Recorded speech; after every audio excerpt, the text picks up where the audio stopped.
שוק מחנה יהודה לא ידע עדנה כזאת עשרות שנים. יש כאן נראה לי כבר יותר תיירים מהאנשים שבאמת צריכים לעשות קניות, לא? זה הפך להיות איזה משהו אופנתי כזה. זה הפך להיות מקום בהחלט מאוד ברנג'אי, מאוד איני. כל מי שרוצה לראות ולהיראות מגיע לשוק מחנה יהודה. יש כאן הכל מהכל. יש כאן את הבנליות ביותר, יש כאן שוק שהוא בעצם, אסור לשכוח שהוא בראש ובראשונה שוק של מסחר. פירות, ירקות, חומרי גלם, בשר, עופות, דגים. ויש משהו מאוד מאוד יפה בין החדש הזה לבין האותנטי של סמך. שלמה, בוקר טוב. בוקר טוב, מה העניינים? טלי פרידמן מכירה כל בלטה, כל דוכן, כל מוכר. יש לנו את השילוב של בין הדוכן של ממלכת החלבה המדהימה עם 100 סוגי חלבות. חלבה עם 10 סוגי תבלינים. הם מייצרים הכל בעצמם, יש להם כאן חלבות שהשתתפו כבר בתחרויות בטורקיה. זה זכה בתחרות בטורקיה?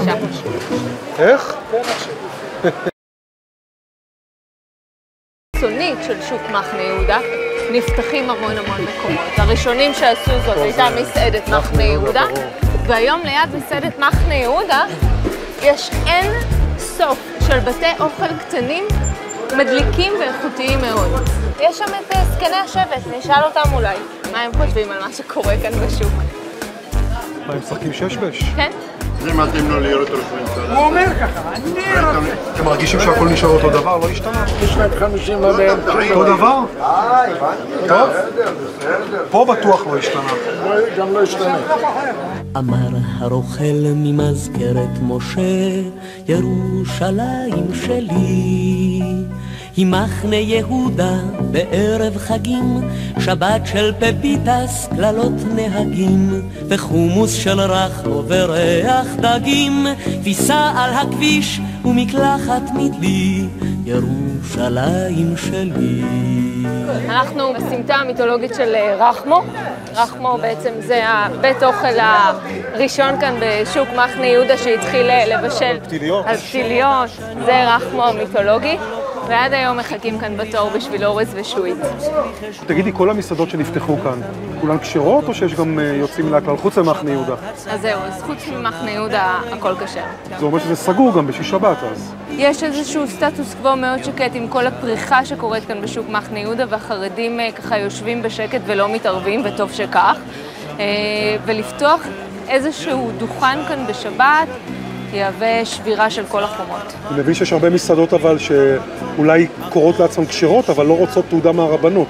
אמת, זה נושא מאוד מאוד רגיש ומאוד מאוד בעייתי. אני לא חושבת שיש כאן הרבה שששים לכך שהרבנות בירושלים תיכנס אליהם, כי היא רק מערימה קשיים. אז בשבת הכל סגור פה באזור, חובה להיות כשר כדי להצליח, אבל זה לא אומר שמלחמות הדת הסתיימו. תשמע, צריך לשים קצת יין בסוף. וגם צריך טיפה להרטיב את זה, שלא יהיה הרבה שום דעת. איך הגענו לאוכל איטלקי בירושלים? אני למדתי אדריכלות באיטליה לפני 20 וככה שנים, והאמת שאוכל איטלקי הכי מתאים לנו מבחינת המקום. אבל לא ראיתי שלט של הרבנות. לא, אין שלט של... לא. אנחנו כשרים. אנחנו כשרים. אם אתה תסתכל, תוכל לראות שלט של השגחה פרטית. במסעדת טופולינו האיטלקית החליטו להפסיק לקבל הנחיות מהרבנות המונופוליסטית. מבחינתם הם כשרים, מבחינת הממסד הדתי הם דגל אדום. תראה, כולם רוצים נתח מהעוגה הזאת שקוראים למערך הכשרות. זה מערך שמפרנס הרבה מאוד אנשים, והבעיה שלנו עם המערך הזה זה שהוא לא מאפשר תחרות, ובגלל שאין תחרות אז המחירים לא ברורים, לא שקופים. עד בג"ץ הגעתם, נכון? הגענו לבג"ץ, יכול להיות שהם יימנעו מלהתערב בחוק עצמו.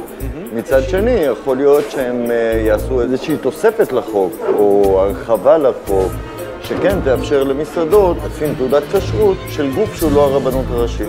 כשר או לא, האוכל פה מצטיין בטעמים של המטבח הרומאי-יהודי האותנטי. מה זה? זה פוקאצ'ה חזה אבז עם שום קונפי ועלי ברוקולי כבושים. וזה הטונה, נכון? זה שווארמה טונה. טונה לבנה על המחבת, על איולי, עגבניות קונקסה ולחמניה מעודה. צ'ירס. אבל יש מסעדות שמוכנות לוותר על רוב הקהל המקומי, להגיש פירות ים, להיות פתוחים בשבת, ולא להביט אחורה. תגיד לי, מה ירושלמי במסעדה? אני. ואיתמר. מה, בזה שאתה גר כאן כאילו? גר, נולד, חי.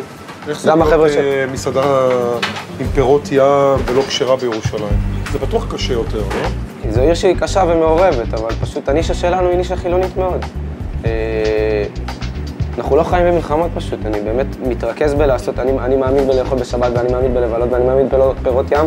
אתה חילוני, כאילו אתה לא מאמין באלוהים. בסדר. מאמין בדרך שלי. כן.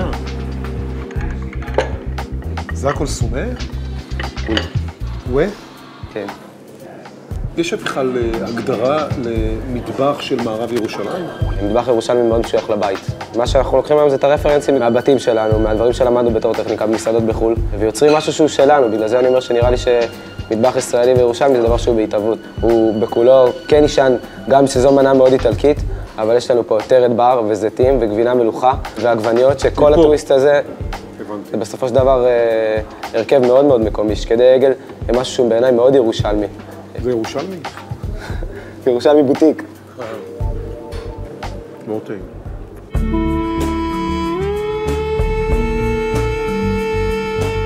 קו אווירי של כמה מאות מטרים נצמדים למסורת של העבר. פה אין ספק שהשכינה והרבנות שולטת. במאפייה הוותיקה הזו מכינים לחם כבר יותר מ100 שנה. רגע, למה אתה באמצע בלב 100 שערים? אנחנו בלב 100 שערים כבר למעלה ב-1910, אה? כן. זאת אומרת שהכל כשר, כן? הכל כשר, בד"ץ למהדרין. הלהיט הוא בכלל לחם גרוזיני, שכל בית ב100 שערים מתהדר בו בארוחת הערב. כשבאים אנשים מהמרכז להנה, אז בדרך כלל אומרים היינו בכותל, עכשיו באנו אליך, אנחנו הולכים למחנה יהודה וחוזרים הביתה. זאת הדרך, אה? כן. אבל איך התגלגלת ללב 100 שערים? תגיד לי, זה עולם אחר פה, לא? זה סוג של עולם אחר. זה סוג של עולם אחר, כן. כמו פעם. פה הזמן עצר. זה הלחם היבש, הפרסי היבש. זה כמו פוקאצ'ה יבשה? כן, אנחנו מייבשים את זה בתנור. זה כמו טעם של בייגלה, אבל קשה. זה עם הכל. עם הכל זה הולך, גבינות. סנים. סנים משוזרק. אבל זה עוד לא ראיתי. זה המקור חום של התנור, לאביור? זה המקור חום. וואו. מחממים אותו, האבנים בפנים לבני שמות, תופסות את החום, ואחר כך אנחנו מוציאים את זה החוצה ואופים על החום של האבנים. כמה זמן זה בתנור? זה לוקח בערך בין 7 ל-10 דקות. זהו? זה הקטנים, זה הלחם הקטן. איך אתה נוגע בזה? זה חם. איך זה עובד? עד שאוכלים לחם, מחכים איזה חצי שעה, שעה, לא? זה תלוי כמה אתה רעב. אבל אם יש מאכל אחד שבוודאות הומצא פה לטוב או לרע, זהו המעורב הירושלמי. איך נולד המעורב הירושלמי בכלל? מי המציא את זה? כל אחד טוען לכתר של ההמצאה, אבל בגדול, המוביל בכל הנושא הזה היה דוד שפורר, שבשנת 1960, בשנות ה-60, הקים את המפעל הממוכן של עופות. הממיינות שהיו אמורות למיין את חלקי הפנים לא יכלו לעמוד בקצב כי זה היה מהיר מדי, ואת חלקי הפנים שלא הצליחו למיין, זרקו. למעשה חלק מזה היה נזרק. עד שמישהו פתאום אמר רגע. עד שמישהו אמר רגע, אפשר לעשות מזה כסף. הסוד כנראה נמצא בטיבול. זה? זה. יש שיגידו שאריות, יש שיאמרו אוכל של עניים, אבל התור והעומס בשני מעוזי המאכל הזה, חצות וסימה, חושפים את הסיפור האמיתי. רשום מאחוריך המקורי. במרחק כמה מאות מטרים, פחות בעצם, לא? יש עוד אחד שכותב מקורי. מי המקורי? אבא שלנו, שהוא באמת המייסד מ-1970 פתח את המקום פה, המציא תבלין מיוחד, שזה חלק מהעניין. מה התבלין שיש פה? אני בעצמי לא יודע. מה? כן. אז איך אתם מקבלים אותו? בכספת? אבא שלנו היחידי שמכין אותו. 46 שנים הגיעו לפה. כל מי שאתה לא מכיר, כל המבמי, אלכס שרון היה... אבל תשמע, נוחי דנקנר על הקיר זה כבר לא אופנתי, אתם צריכים להחליף תמונות. כן, צריך מדי פעם, להתעדכן ביום-יום, למה במדינה שלנו כל יום קורה פה דברים. יום אחד בדיוק. מתחרה רציני על הבכורה של המעורב נמצא 200 מטרים במורד הרחוב. אז רגע, אני רוצה להבין. כן. מה ההבדל בין מה שקורה פה למה שקורה 200 מטר שם? כל אחד שם מה שנראה לו, מה שמרכיב את המנה שלו. אז מה אצלכם הטבלון? גם סודי? גם סודי, סודי, אבל הוא לא דומיננטי. אוקיי. במקומות אחרים הוא קצת נותן כבוד לבשר. אתה יודע איך זה התחיל? כי חצות פה טוענים שהם המציאו. לא, אנחנו ולא הם, זה האמת. לא? כן, אף אחד לא? לא. לקחנו את הרעיון, את הקונספט, והמשכנו אותו הלאה בקטע... כמה שנים גם מכינים פה את המעורב? מ-69. וואו. 46 שנה. רגע, וסימה קיימת? סימה, כן. מי זאת סימה בשבילך? הדודה שלך? הדודה של אבא, כן. אחות של הסבתא. אז רגע, היא הראשונה שהייתה עושה את זה? היא הקימה את המקום, כן, הקימה את המקום, אחרי זה אבא שלי עליו השלום, ועכשיו אני ואחי. זה המעורב של סימה, הידוע. בבקשה. מי הקהל שבא לפה? תל אביבים באים? בעיקר תל אביבים, האמת. איך אתה מסביר את זה? כי זה קטע לבוא לירושלים, לטייל בירושלים, ולבוא לסימה לאכול מעורב. טוב, אז עכשיו נאכל קצת, לא? מי המציא את המעורב הירושלמי? חצות או סימה? סימה לא המציא את המעורב הירושלמי, לא. אז חצות המציא? לא. גם לא? גדעון עמיגה ואברהם מחצות היו שותפים, הם המציאו את המעורב הירושלמי. זה לא כזה כבוד, אתה יודע, מה זה...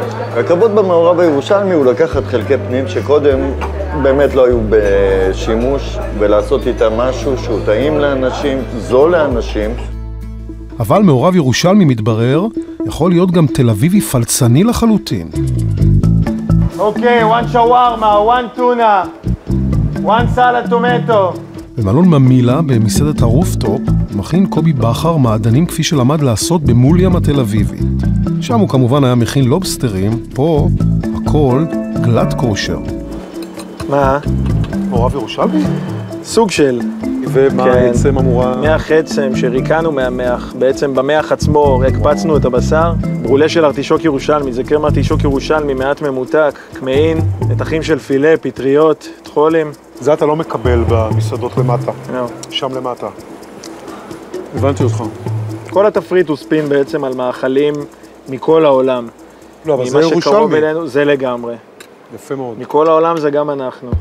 יש לנו שווארמה לוקוס, מנת דגל שלנו, טחינה שחורה, תבלין שווארמה שמכינים במיוחד בשבילנו. מחברים קצת לשורשים הטורקיים. של? שלי. הבנתי. אוקיי. איזה דג? טונה? טונה. טונה אדומה, קריצה למטבח האסייתי, צרובה, סויה וניל.